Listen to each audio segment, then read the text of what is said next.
আসসালামু আলাইকুম। তো সকাল, সকাল লইয়া আইছি আপনারা সামনে ছোট মাছ। ছোট মাছ কিভাবে খোলা ভাতায় রান্না করিয়া খাইতে হয় তো আপনারারে দেখাইম।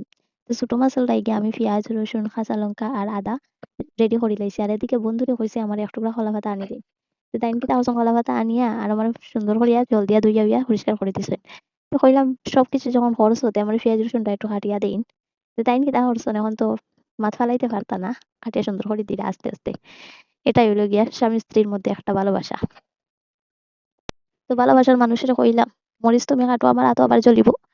তো এদিকে শাশুড়ি মায়ে কি তাহলে রাত আর মাছ বাছা শেষ প্রায় আর বেশি না ছোট মাছ লওয়া হয় নাই তা বাছাবাছি বড় যন্ত্রণা যা শাশুড়ি মা তাহলে তো আর কোনো ইয়ে নাই তে আমার শাশুড়ি মা মাছ লইয়া উবাত আসুন আর এদিকে হাজবেন্ডে তাই খুব সুন্দর করে পেঁয়াজ হয়েছে তারে একদম ডিজাইন করিয়া রাখলা তাই পরিষ্কার করিয়া মাছ ধুইয়া উইয়া লইয়া আইছি এখন খোলা পাতার মধ্যে মাছটা রাখি দিলাম রাখার পরে এখন মরিচের গুঁড়া হলুদের গুঁড়া তারপরে কি তাইতে নাম চিনি না আর জিরা লবণ উবন দিয়া আর খাঁচা তেল দিমু খাঁচা তেল দিয়া এই টাইম ধরে বালা করিয়া কসলাইয়া মসলাইয়া পেঁয়াজ রসুন রসুন সব একখানে লও পেঁয়াজ রসুন দিয়ে আবার আলাদাভাবে লবণ দিয়া বালা করে কসলাই দিলাম কসলাইয়া এখন এটা সবরে মাখিমু বালা করিয়া তেল দিয়া